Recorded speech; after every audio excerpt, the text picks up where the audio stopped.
this wasn't my proudest era. So back in 2017, I was kind of a Crazy Frog fanatic.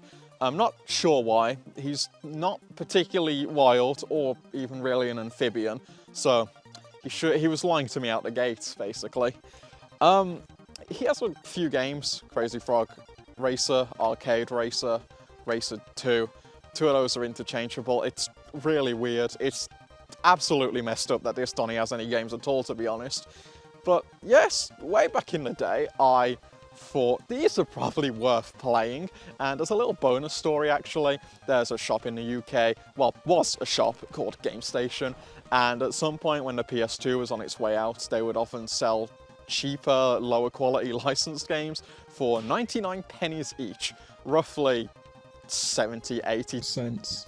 And Crazy Frog Racer was in there, and I was like, yeah, I want to play Crazy Frog. So I took my mom there, and I was too embarrassed to actually ask to buy the game back then, and I had a little period of being really excited and happy to talk about it, but it's embarrassing to go back through now. But yeah, Crazy Frog Racer, as reviewed by me in 2017. Crazy Frog has been an icon of an era gone by, beloved by thousands and a devil's home for others. Throughout the early 2000s, that annoying thing was entirely unavoidable. Many different companies leapfrogged onto the trend for an attempt at profit. Jamba, or Yamba, kickstarted his success with the infamous ringtone that I'm sure we all know today. Many other companies followed behind, looking for a way to grab hold of profits, and one of those companies was Neko Entertainment. I hope you go defunct. Like any other low-budget licensed game, Crazy Frog Racer saw himself becoming another mascot kart racing game. At a first glance, this game in general might just seem a bit which it is, but being a Crazy Frog fan I am, I have to rise through and play this game simply for all of you. Before we get into the game itself, perhaps I should go over a bit of backstory. Crazy Frog Racer was released for the PlayStation 2. Ports were created for the Nintendo DS and Game Boy Advance, however these were largely different games. The original game featured less characters than the one I'm playing and overall lacked visually. Following the success of the original game, a sequel was created, appropriately named Crazy Frog Racer 2.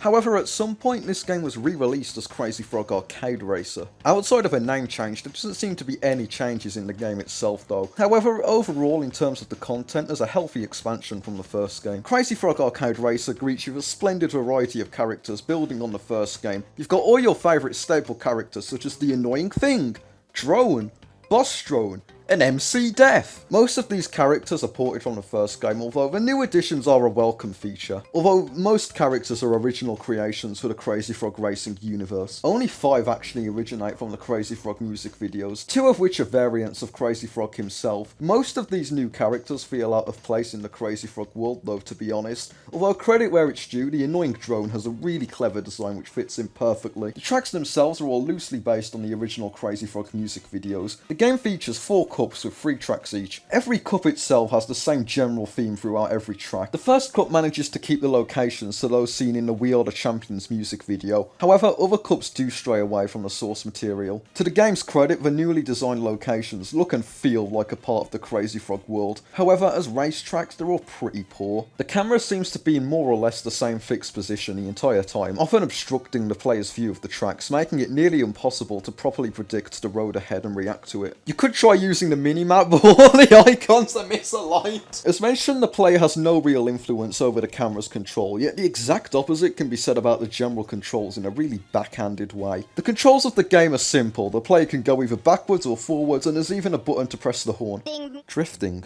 a staple of racing games, doesn't seem to be present within the Crazy Frog universe. Most other games would rely on some sort of drift feature for turning, although this doesn't seem to be present within Crazy Frog Racer. Turning does feel natural as pushing the stick manages to curve like a drift, and to be fair, the design of tracks is suited for these mechanics, but it just seems odd that there's no real drift button. A handful of items are in the game too. I don't really know what most of these things are in the first place, to be honest, and pretty much all of them have immediately forgettable designs. To be honest though, I'm sure there's still more items in this game than there are polygons on MC Death. An inconsistency in aesthetic is also apparent. Tracks based on Popcorn and Axel are built around these large environments with clear care and attention attention being put into their looks. However, tracks from We Are The Champions, Dinga Danga Dong, just float in an extremely bland skybox with assets being randomly inserted for the sake of filling up blank space. It all feels cluttered though, it's just unappealing to look at. Furthermore, the colours are just quite muddy and unpleasing in general to look at. Something else that others might find unappealing is this game's soundtrack. Every song in the game uses an existing Crazy Frog cover. Even the menu uses a medley of Axel and Popcorn. To such a huge Crazy Frog fan such as myself, I can't help but start laughing at how ridiculous some of these covers are. Although I imagine to many the soundtrack will quickly become irritating with the repeated sounds of oddly, minor details are caught up. Crazy Frog's driving animation is imported directly from the Axel F music video. Likewise, the drone also makes an appearance using the same vehicle seen from Axel F. The sub-drones from Popcorn also make a playable appearance using the same device they used to get around in that music video. The same can be said for the boss drone too. I find it really odd that a lot of these subtle details are translated into Crazy Frog's racing endeavours, but then again, you stop racing and realise once again it's a cheap racing game for commercial profit. Two bonus modes are present in the game, seeing a Dance Dance Revolution clone and a quote-unquote pinball. The former of the two simply sees the player having to press buttons in time to the music. Pinball takes us to a football pitch, soccer for you Yanks, bouncing Crazy Frog across the land. Many objects will cause the player to ricochet in between the destruction of each robot. The latter game is without a doubt a lot more interesting, but both are pretty wank in general.